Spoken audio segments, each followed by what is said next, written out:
Tour Girl, the entire living cast, Dr. Quinn Medicine Woman, Canadian environmental activist David Suzuki, Amy Mann, the inimitable Steve Brandano, posthumous appearances by Rip Torn, Rip Taylor, Minnie Riperton. Oh, the names just go on and on. It's ecstasy.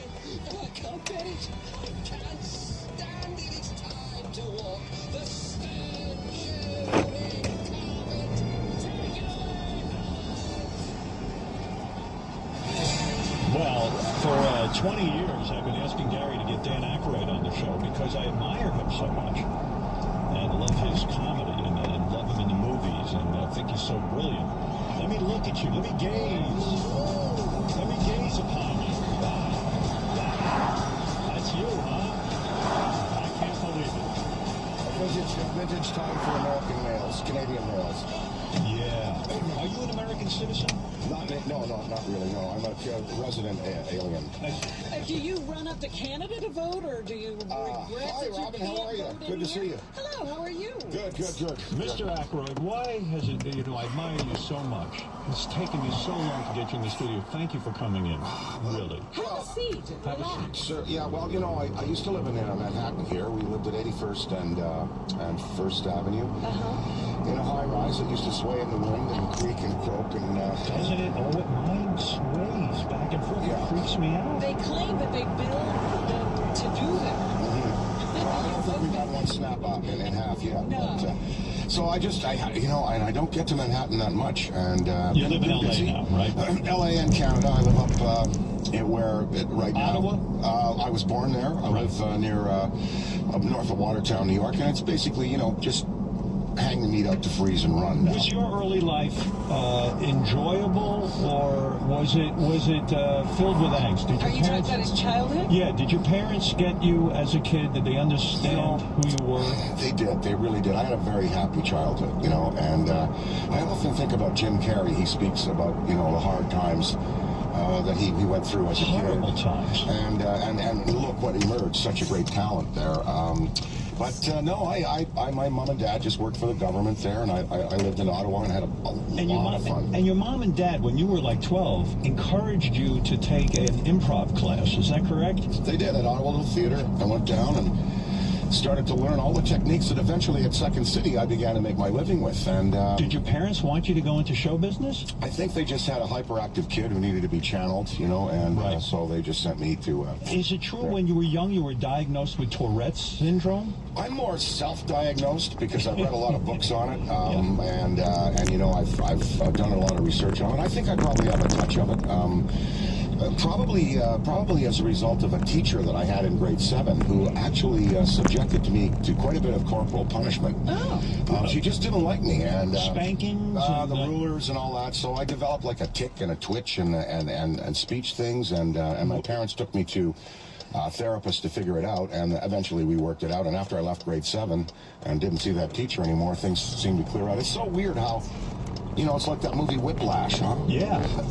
Can you go too far? Yes. In encouraging and disciplining. I had a teacher that I would come home and have 102 fever. She would scare me so much, and it stays with you. It's bad. It's really bad. And the thing that I was shocked about you, because you're so funny and you're brilliant, really. God bless you. But at a young age, you decide to become a priest. Which Well, doesn't I'll tell seem you to that fit. story. Yeah, it doesn't even fit with your MO. Well, it's a good story. We lived up. I lived in Ottawa Hull. We have the Ottawa, the English side, and Hull with Quebec, the French side. And so my parents wanted me to go to just kind of a better school in the public schools, and they thought that if they got me into the seminary school, that I would get a better education. And I agreed with them. It was called St. Pius X Minor Preparatory Seminary for Boys. So I was brought in for the interview, and I sat down there with Father Lunny, and he said, "Well, Dan, so I understand you're considering the vocation, and you would like to think about probably entering the priesthood." And here was my answer.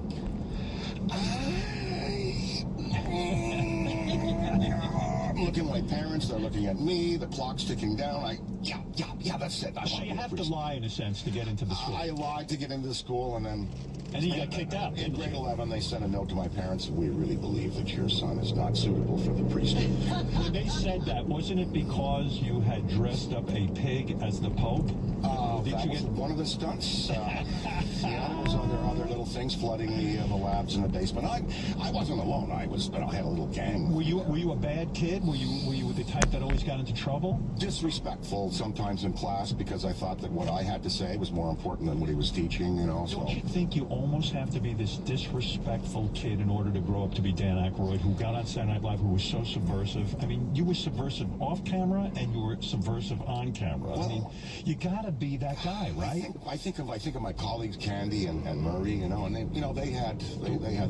all had that same gene, right? Yeah. Still friends with Bill Murray, right? Oh, Billy and I will always be friends forever. Whether we work together again or not, I don't think we will ever work together again because he's off. Well, I just think that's the way it has evolved. I've written 4 scripts for him, and it's very tough to get him to read them. But I love him. One of the scripts you wrote was, of course, the legendary Ghostbusters. Yeah. Ghostbusters, you wanted that movie to be called Ghost, I think, Scanners or something. Wow. And you wanted it to be a really serious movie. You weren't looking at it as a comedy at first, right?